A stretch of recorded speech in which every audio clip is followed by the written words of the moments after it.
everybody. How are you tonight? Happy spring. Yeah. Feels like summer. Okay. We're into a big season of poetry. And, welcome to the Writers in the Library series.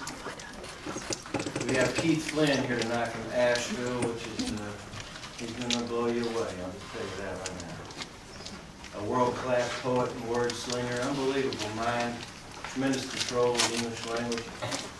I hate the guy. He's a thrill to read, and I was lucky a few years ago to be a part of a poetry and songwriting conference where Keith and I and a couple other folks were involved, and it was a very inspiring occasion.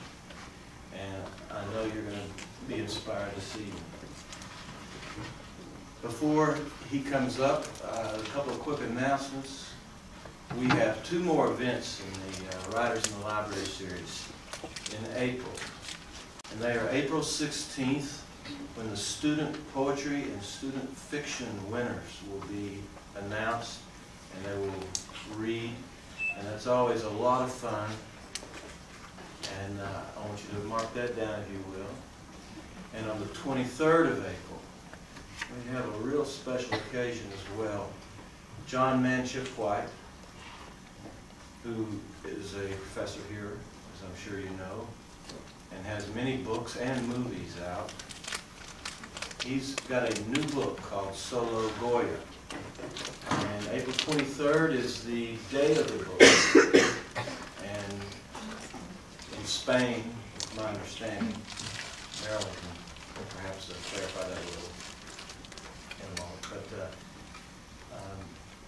because of that, and because this book is set in Spain, that would be just an ideal day for him to debut the book and have a reading from it. So that's April 23rd. So I hope you'll all come out there and tell your friends and your enemies to come as well.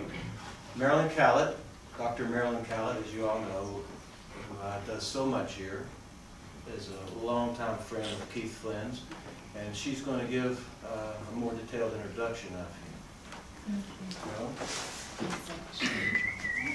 Thank you, Ernest. Hello. Yes, thank you very much for coming, all of you. It's wonderful to see you. I do have a couple of other announcements. RB doesn't want to toot his own horn, but he has a new book out himself, Early Fires, which is absolutely beautiful, from Iris Press. And he will be reading at the Laurel Theater. He'll have a show at the Laurel Theater at 8 p.m. on April the 6th. And then at April the 18th in the Knoxville Museum of Art Auditorium at 6:30. This Thursday, Patricia Waters will be reading here. No, she won't. It'll be at 1210, 1211 McClung. Patricia Waters has a new first book of poems. That's going to be at 7 o'clock. And then we have the Knoxville Poetry Festival, which is happening from April 26th through the 28th. That's a Thursday. On that Thursday, we'll have readings from the undergraduates and graduate students at the University of Tennessee. That Friday, the 27th, RV will be reading at the Blossom McGee Library at 7. And then on Saturday, from 1 to 6, there will be a sort of epic reading of poets. Art Smith will be reading. Connie Green has a new book out. Gaylord Brewer, hoping that Jeff and Daniel Marion and Linda Parsons Marion will also be reading there, among others. So poetry is just happening all over the place. If you didn't get a chance to take this down, you can email me and I'll give you more information. It's mcallett@utk.edu. So I am very honored to introduce Keith Flynn. It's true, we have been friends for a while. I'm a great admirer of his. I want to thank Writers in the Library and to thank the John C. Hodges Better English Fund for sponsoring this event. Among contemporary poets, there are some who've devoted themselves not just to honing their own work and building a body of work, but also to advancing the state of poetry in America and worldwide as well, internationally. Robert Bly comes to mind as one of these great promoters of poetry in American life, with his music and his masks and his publication of his magazine in the 70s, News of the Universe, his translations of Rilke, Rumi, and Lorca. Clayton Eshelman picked up the torch with Caterpillar magazine and Sulphur magazine with his translations of Vallejo, which are amazing. Robert Pinsky, Robert Haas, with favorite poems and literacy projects have advanced the scope and reach of poetry. Garrison Keillor and Billy Collins represent another wave of accessible narrative poetry. In our midst, I do want to acknowledge Bob Cumming and Beto Cumming, who have committed their energies and resources to publishing good writing wherever they find it through Iris Press. Our neighbor across the mountains in Asheville, Keith Flynn, is one of those rare birds who has devoted much of his adult life, and his young life too, as a teenager he began writing, he said, to advancing the state of poetry in America and abroad. He has written 5 books, among them 4 volumes of poetry, The Talking Drum, The Lost Sea, The Book of Monsters, and the new book, The Golden Ratio, from Iris Press. And there's a brand new collection of essays, The Rhythm Method, Razzmatazz, and Memory, How to Make Your Poetry Sing. And it is really, really good. I strongly recommend it for, I mean, it's just a really good read, but it's also incredibly instructive about how to write and the history of poetry. So I would suggest it as a gift book and as a gift book for yourself. Those of you who are taking DreamWorks or writing poetry from dreams, I think will be especially interested in Keith Flynn's poetry. He has a surrealist leaning in his poetry sometimes. He knows how to bring in the wild imagery from the unconscious and from dreams. And he sings this surrealism in the American idiom of jazz and blues. His latest volume is that brilliant series of essays, Riffs on the History of Poetry. It's a delicious, essential book. His magazine, the Asheville Poetry Review, has published vigorous and impressive and inventive poetry for 14 years. Like R.B. Morris, Keith Flynn is a musician, featured in the rock band Crystal Zoo, winner of ASCAP's Emerging Songwriter Contest.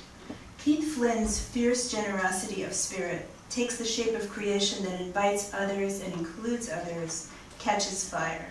Keith Flynn brings Promethean energy to the task of turning life into music and words, his words, and now the razzmatazz becomes part of ours. Please help me welcome Keith Flynn.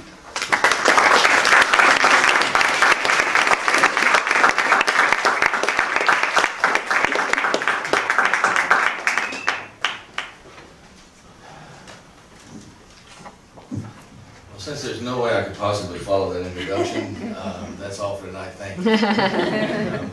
That is so sweet. It's really good to be back here in UT. I think the last time I was here was a number of years ago, and we will be doing a little bit of singing today. I hope that's all right. I do want to just hit this mic just one time and make sure it's cool in the back and it doesn't reverberate. Yeah! Is that all right? Right on. I want to start out with a poem. You will notice the title is taken from a very popular series of novels that have been written on the book of Revelation and the rapture. And it seems very interesting to me that people are still fascinated with the rapture. So far, none of my friends have started disappearing behind their car wheels or off their front porches or anything like that. I imagine that would be the time for me to get right. But it's also astonishing to me and almost obscene the amount of books that these guys are selling as they make up what they think the rapture is going to look like. And certainly there is a great deal of predisposed conservative ideas inherent in their conception of the rapture as it unfolds. So nice to see you guys here tonight. Thank you for coming. This poem is called Left Behind. I think it's one of the few poems I've ever written very quickly. My process usually takes me a long time. And this poem was written